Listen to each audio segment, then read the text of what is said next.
I'm going to get started with the lightest colors, working my way up to the darkest. So my first pick in the more, let's say, wearable, natural, neutral category for fall is hands down MAC's Viva Glam No. 2 lipstick. It has a satin finish, and I would describe this color as a muted pink grayish. This one has the right amount of gray in it that makes fair skin tones look stunning. Really, really flattering. I don't think that it makes me look dead. This lipstick perfectly counteracts the yellow, like the sallowness in my skin, making it even look a little bit more fresh. I love the color, and I can absolutely recommend it. Holy macaroni. As you guys can see for yourselves with the next lipstick, it looks odd, it's weird, it's unique, but at the same time, I think it's so intriguing because it just does not really assemble a natural lipstick color. I am so in love with it. This is one of the Lauder and Berry Intensity Satin lipsticks in the shade Natural. I would describe this color as pretty much a contouring, natural taupey beige grayish concoction. These lipsticks have a more rich, creamy, very luscious feeling about them. They do not bleed, they stay on quite nicely, and overall I am obsessed with this color. I can't get enough of it. I love it, and hell yes, I would wear it out in public every single time. It's gorgeous. Next up is one of the new Estee Lauder liquid lip potions in the shade Extreme Nude. After I've worn this one in one of my Snapchats, a lot of you guys kept asking on Twitter and Instagram what I was wearing on my lips, and it was this shade.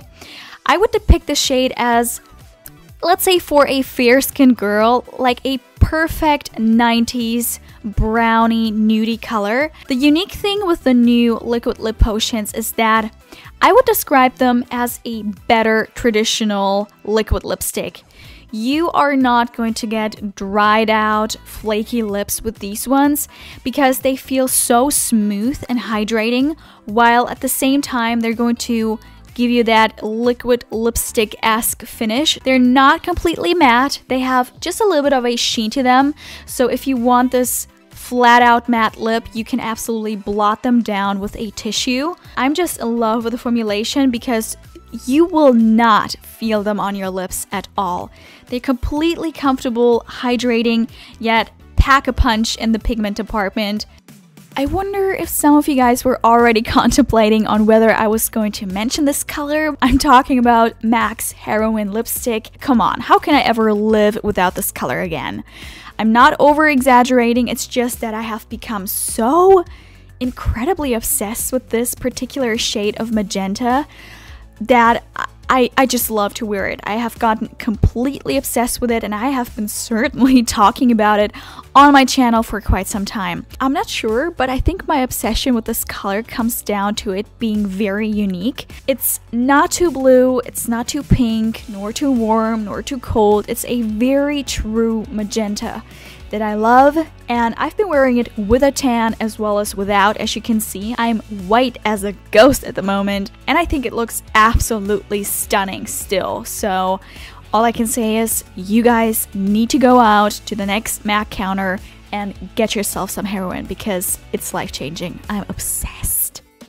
You guys, I had to mention another Estee Lauder liquid lip potion because I'm very much impressed with the formulation of these. They're really unique, super lightweight on the lips, and just feel amazing being a liquid lipstick. This is the shade True Liar, which I would describe as a saturated, juicy, plum violet shade that, if you ask me, looks rather sexy. I love it. I mean, you can pack these on to achieve a shinier, glossier finish, which is nice too, but at the moment I prefer to wear a matte lippy, so I like to blot these down, which doing so does not affect the pigmentation or the feel of them.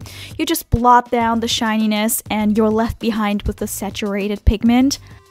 So, as Marsala was chosen to be Color of the Year in 2015, where I have to state that it was more than welcome into my little household because I'm all about those burgundies, terracottas, and Uggs blood shades. So for this case, I have chosen Maybelline's matte lipstick in the shade Touch of Spice.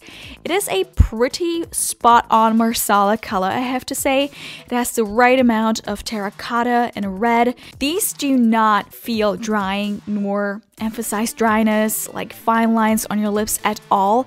They wear so comfortably, like no other matte lipstick that I have tried from the drugstore before. I'm a huge fan of the matte lipsticks by Maybelline, so these are highly recommended. So the next shade is called Mocha-licious, which is essentially a red-based brown, but it's pretty much a brown lipstick. I mean, I never anticipated in a million years that I was going to purchase a brown lipstick for myself because I never thought that it would look remotely acceptable on me. I'm just so obsessed with this color, you guys, and I have indeed worn it out outside and public. I mean, yeah, people like to look, but what can you do? I just love it. Well, the same love applies to the next one, which is another matte lipstick by Wet n Wild called Ravin Rasin. As far as my research goes, it's an apparent dupe for MAC's Heroine. You guys, it is not at all.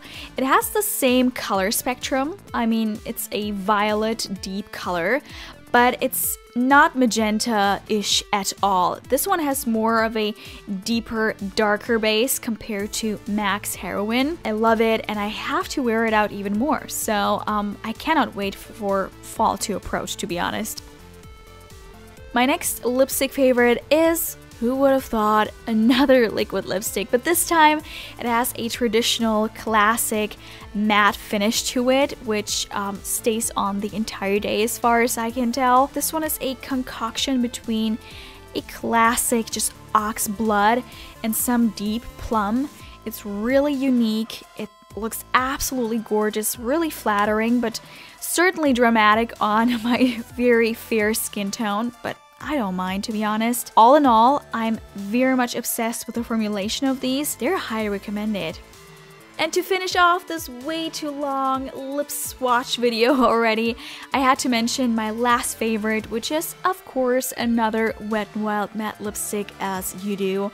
This is called Vamp It Up, and it is hands down the darkest lipstick shade that I have in my collection at the moment, but I love it. It's pretty much almost a black lipstick, but it's not. If you look really close, it's a super dark violet. I'm trying to venture out with really dark shades this year and wearing them out in public and see how people like to stare at me like I'm an alien, but I don't care.